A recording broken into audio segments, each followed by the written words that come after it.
DAML has a number of useful conventions that make code easier to read, but you have to understand these conventions.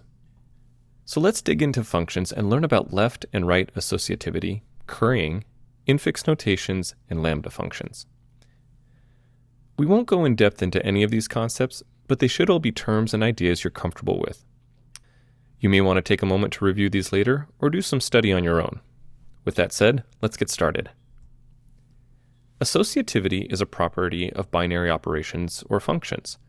If a function is associative, it means that rearranging the order of the expressions won't change the results.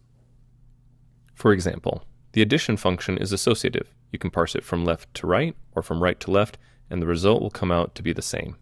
But some functions are required to be parsed from left to right. This is called left associativity. For example, subtraction and division are left associative functions.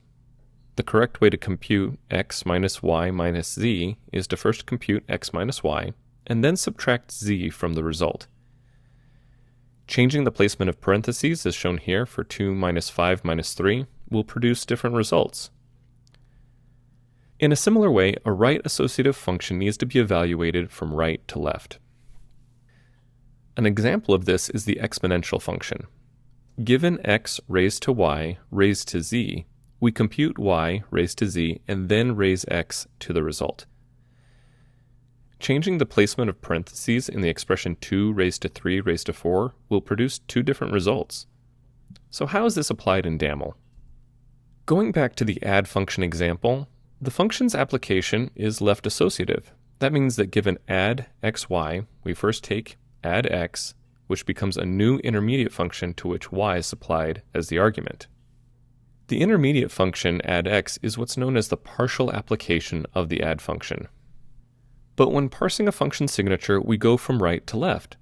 This means that in the add function signature, we interpret it as a function that takes one argument and returns another function that takes the rest of the arguments.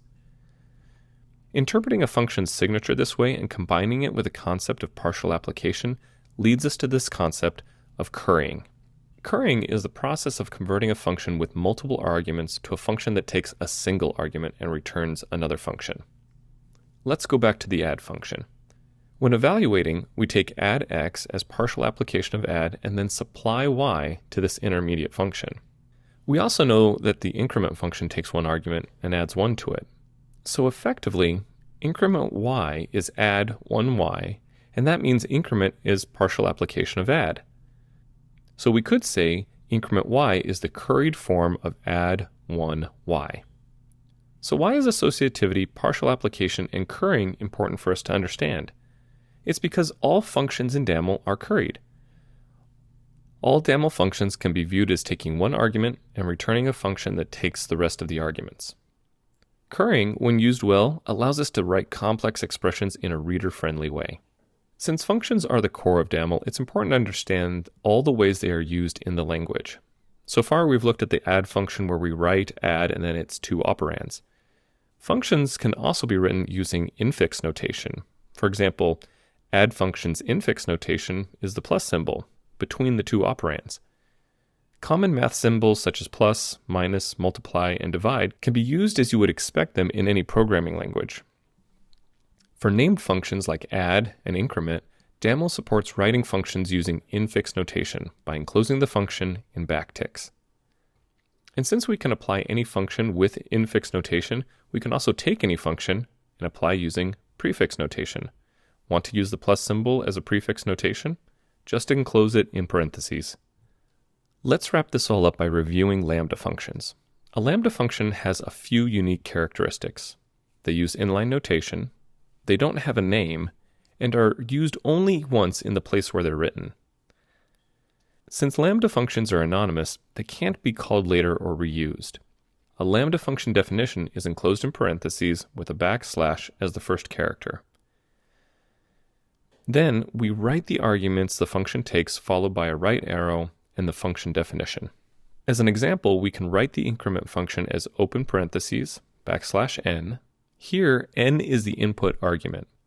After the right arrow, we write n plus 1, which is the result to be produced. Like many of the conventions we've gone over, Lambda functions can help us make our code more concise. especially if we know that the function won't be used anywhere else. Let's review what we covered. Associativity is a property of functions and describes how a function is parsed. In DAML, when evaluating a function, we parse them from left to right, but when we parse their signature, we go from right to left. Left associativity introduced us to the concept of partial application, which then leads to the idea of currying. Currying is when we take a function with several arguments and turn it into a function that takes only one argument, and maps it to another function that accepts the rest of the original function, creating a chain of single-argument functions. Binary functions, such as add, that take two arguments can be written with prefix or infix notation. We can write the add function followed by its two arguments, or we can write it as an infix notation with the function enclosed in backticks and surrounded by its arguments on both sides. Finally, the Lambda function is a concise way of writing functions that we only need to use once, helping us keep our code clean and readable.